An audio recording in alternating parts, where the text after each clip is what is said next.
नमस्कार, AB star news देख रहे हैं आप और मैं हूं आपके साथ सोहन सिंह। वक्त हो चला है हमारी देवभूमि का, जिसमें सबसे पहले बात करेंगे मुख्यमंत्री पुष्कर सिंह धामी की। दरअसल मुख्यमंत्री पुष्कर सिंह धामी हरिद्वार के दौरे पर थे। इस दौरान वो रुड़की के एक गांव पहुंचे। मानुबास गांव में वो पहुंचे थे, जहां उन्होंने किसान मेले में लगे अनेकों स्टॉल का निरीक्षण किया और एक जनसभा को भी संबोधित किया। मुख्यमंत्री पुष्कर सिंह धामी ने कहा कि प्रदेश में किसानों को खास प्राथमिकता दी जा रही है, जिसके तहत उन्होंने किसानों को 25-25 हजार रुपए के चेक भी बांटे। वहीं पुष्कर सिंह धामी ने विकलांगों को भी सहायता प्रदान करते हुए उत्तराखंड में मेडिकल कॉलेज में MBBS करने वाले छात्रों की फीस में भी कटौती करने की बात कही। इस दौरान मुख्यमंत्री ने क्षेत्र में करोड़ों रुपए के शिलान्यास कर क्षेत्र की जनता को बड़ी राहत देने का भी काम किया है।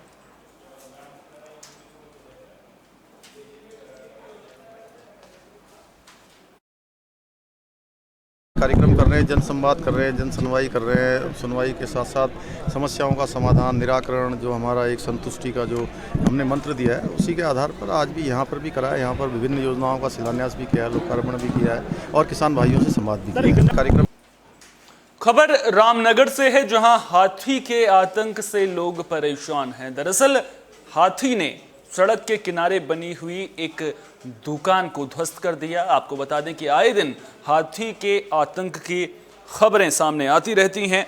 तो रामनगर विधानसभा के नेशनल हाईवे 309 पर वन विभाग की जमीन पर बनी एक दुकान को हाथी ने पूरी तरह से तोड़ दिया। सुबह जब महिला अपनी दुकान पर आई तो दुकान देखकर महिला के होश उड़ गए।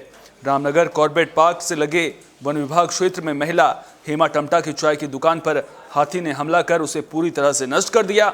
सुबह जब दुकान की मालिक हेमा टमटा दुकान खोलने आई तो देखा कि उसका खोखा पूरा ध्वस्त हुआ है। ये सब देखकर महिला के पैरों तले जमीन खिसक गई। गरीब महिला हेमा टमटा का कहना है कि वो दुकान के सहारे अपनी गुजर बसर करती थी, क्योंकि यहाँ पर इधर उधर आने जाने वाले यात्री और वन विभाग के लोग चाय पीते थे, जिससे उनकी रोजी रोटी चलती थी। वहीं अब ये दुकान टूट गई है, जिससे अब उनके सामने रोजी रोटी का बड़ा संकट पैदा हो गया है।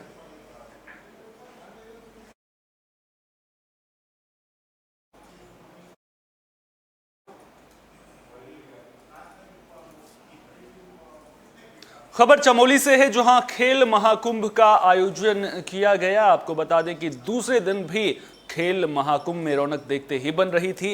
इस दौरान सैकड़ों की संख्या में छात्र छात्राओं ने यहां पर दम दिखाया।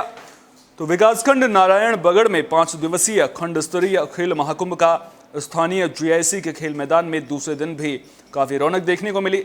सैकड़ों की संख्या में खिलाड़ी छात्र छात्राएं अपने खेल कौशल का जौहर दमखम के साथ दिखाते हुए नजर आ रहे हैं। युवा कल्याण विभाग चमोली के तत्वाधान में आयोजित खेल महाकुंभ में बतौर मुख्य अतिथि ब्लॉक प्रमुख यशपाल सिंह नेगी समेत कई अन्य लोग पहुंचे थे। इस मौके पर ब्लॉक प्रमुख यशपाल नेगी ने प्रतिभागी छात्र छात्राओं को अनुशासन में रहकर सभी प्रतियोगिताओं में प्रतिभाग करने की प्रेरणा दी। खेल महाकुंभ के दूसरे दिन अंडर 17 बालिका वर्ग की कबड्डी की प्रतियोगिताओं में न्याय पंचायत नारायण बगड़ ने पहला स्थान प्राप्त किया और द्वितीय और तृतीय स्थान पर क्रमशः न्याय पंचायत असेड़ सिमली और न्याय पंचायत भगोती की टीमें रहीं।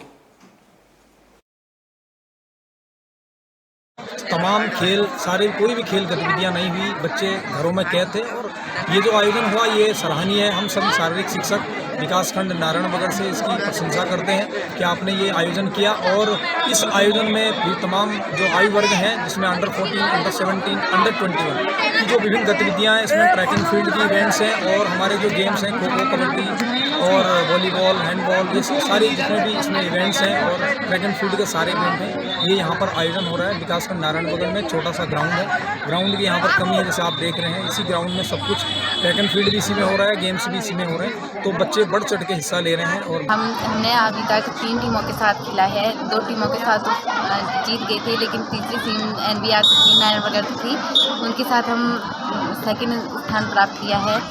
और मैं ये चाहती हूँ कि जो हमसे छोटे हैं वो भी खूब संघर्ष करें और सभी के साथ खुल के खेलें। हम यहाँ पे इंटर कॉलेज फील्ड में महाखेल महाकुंभ खेलने आए हैं। पिछले 2 वर्षों से कोरोना के कारण हमारी कोई खेल नहीं हो पाया था, क्योंकि कोरोना ने इतना ज़्यादा कहर फैला दिया था। इस वर्ष हमें खेलने का मौका मिला। हमने यहाँ पे कबड्डी में प्रतिभाग लिया और हमारी टीम ने प्रथम स्थान प्राप्त किया।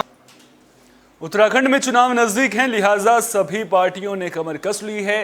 चुनाव में जीत दर्ज करने के लिए समीकरणों पर मंथन किया जा रहा है। साथ ही साथ कार्यकर्ताओं के साथ भी लगातार बैठकें की जा रही हैं।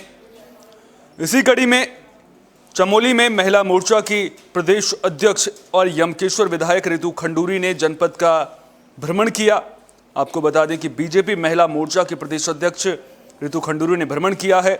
इस दौरान महिला मोर्चा की बैठकें आयोजित कर केंद्र और प्रदेश सरकार द्वारा चलाई जा रही जन कल्याणकारी योजनाओं को घर घर तक पहुंचाने का आह्वान किया।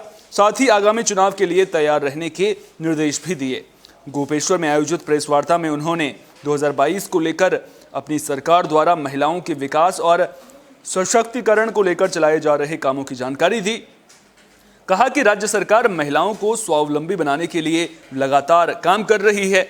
उन्होंने देवस्थानम बोर्ड, स्थायी राजधानी से लेकर राज्य के परिसीमन के संदर्भ में सरकार की भूमिका से भी अवगत कराया और कहा कि आगामी चुनाव में मातृशक्ति की अहम भूमिका रहेगी। उन्होंने कहा कि आगामी विधानसभा चुनावों में महिलाओं का प्रतिनिधित्व बढ़ाने का प्रयास किया जाएगा। मोर्चा ने आगामी चुनाव में पार्टी की जीत सुनिश्चित करने के लिए जमीनी स्तर पर काम करने का संकल्प लिया। वहीं इस मौके पर राज्य महिला आयोग की उपाध्यक्ष पुष्पा पासवान, जिला प्रभारी समेत नगर अध्यक्ष आदि मौजूद रहे। गाँव से चली थी और आज चमोली जिले में पहुंची हूँ। मुख्य जो मेरा इस समय विषय था कि हम लोग 22 के चुनाव के नज़दीक हैं और अपनी महिलाओं के बीच में, अपनी बहनों के बीच में जाकर एक बार फिर से नई ऊर्जा भर दी जाए, ताकि हम सब दोबारा से ज़बरदस्त तरीके से 22 के चुनाव के लिए लड़ें। मुख्यमंत्री पुष्कर सिंह धामी नरेंद्र नगर के दौरे पर रहेंगे, लिहाजा तैयारियां परवान चढ़ती हुई नजर आ रही हैं। मुख्यमंत्री के दौरे को लेकर के प्रशासन ने पूरी तरह से कमर कस ली है। आपको बता दें कि मुख्यमंत्री यहां पर कई विकास कार्यों का शिलान्यास करेंगे। मुख्यमंत्री पुष्कर सिंह धामी और हंस फाउंडेशन के अध्यक्ष माता मंगला के 12 नवंबर को भगवान घंटाकर्ण धाम आगमन पर सभी तरह की जोरदार तैयारियां अंतिम चरण में नजर आईं। गजा से गोंता चैली 4 किलोमीटर खस्ताहाल लिंक रोड और गोंता चैली से घंटाकर्ण मंदिर 5 किलोमीटर खस्ताहाल पैदल मार्ग की मरम्मत भी की गई। यदि मुख्यमंत्री का कार्यक्रम मंदिर भवन के लोकार्पण का नहीं होता तो ये खस्ताहाल लिंक रोड और पैदल मार्गों पर लोग यूं ही गिरते पड़ते, लड़खड़ाते चलते रहने को मजबूर रहते।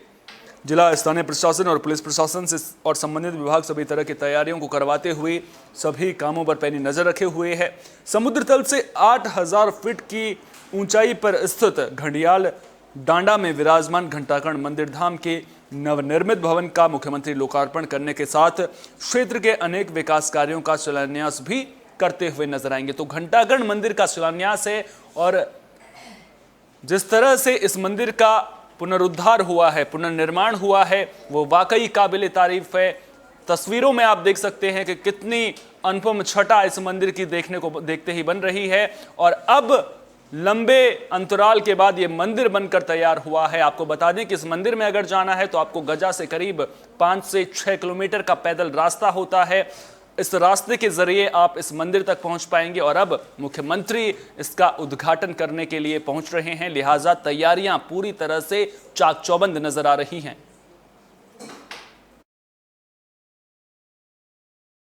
इस प्रदेश के यशस्वी मुख्यमंत्री श्री पुष्कर सिंह धामी जी, कृषि मंत्री श्री सुबोध उनियाल जी, जिला पंचायत अध्यक्ष श्रीमती सोना सजवाण जी 12 नवंबर को श्री घंटाकर्ण धाम मंदिर का लोकार्पण करेंगे।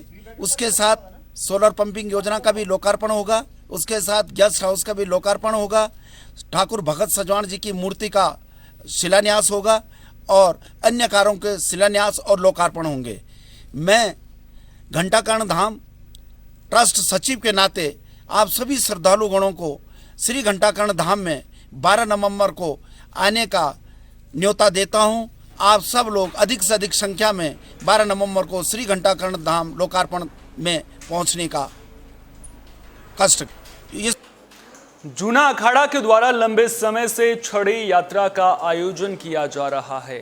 छड़ी यात्रा कई शहरों से होते हुए आखिरकार हरिद्वार पहुंचकर खत्म होती है। आपको बता दें कि छड़ी यात्रा को लेकर के तैयारियां चाक चौबंद नजर आती हैं और इसकी छटा देखते ही बनती है। तो जूना अखाड़े के द्वारा निकाली जा रही पौराणिक पवित्र छड़ी यात्रा 26 दिनों की यात्रा के बाद वापस हरिद्वार आ गई है, जिसका समापन जूना अखाड़ा के माया देवी मंदिर प्रांगण में होगा, जिसके बाद हरिद्वार की अधिष्ठात्री मां माया देवी के मंदिर में अगली छड़ी यात्रा तक पवित्र छड़ी विश्राम करेगी। बता दें कि 20 सितंबर को हरिद्वार के ही मां माया देवी मंदिर से छड़ी यात्रा का आगाज किया गया था। जूना अखाड़े के कई संत और भक्तगण परंपरागत रूप से गढ़वाल और कुमाऊं के सभी महत्वपूर्ण मंदिरों में इस पवित्र छड़ी को ले गए। इस दौरान इस छड़ी यात्रा का जगह जगह स्वागत किया गया।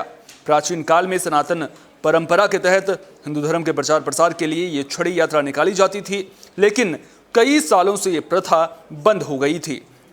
आज वापस हरिद्वार पहुंचे जूना अखाड़ा के श्यामपुर कांगड़ा स्थित आश्रम पर छड़ी यात्रा का जोरदार स्वागत किया गया, जिसका आज हरिद्वार की अधिष्ठात्री मां माया देवी मंदिर में समापन होगा। उन्होंने सरकार से मांग है कि सरकार दुर्गम क्षेत्रों में चिकित्सा जैसी और दूसरी मूलभूत सभी सुविधाएं उपलब्ध कराए ताकि रोजगार को बढ़ावा मिल सके।